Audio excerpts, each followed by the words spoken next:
Grabe ha, updated kayo sa buhay namin. Porke nag-Maynila, lumandi talaga agad ha? Palibhasa mga inggitera kasi kayo eh. Wala kayong mga narating sa buhay nyo, kaya kayo inggit. Buong buhay nyo nandito lang kayo sa Oriente, kaya ang alam nyo lang chumismis. Sus, nagsalita ang katas ng kalandian. Tingnan mo nga yung itsura mo. Manang-mana ka talaga sa nanay mo. Ah, ganon?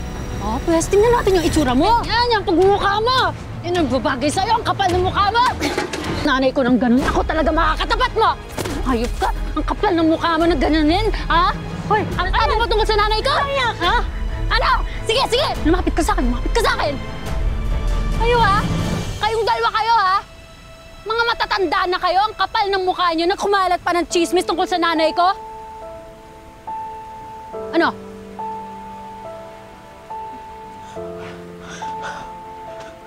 Ano, may sasabihin pa kayo? Ha?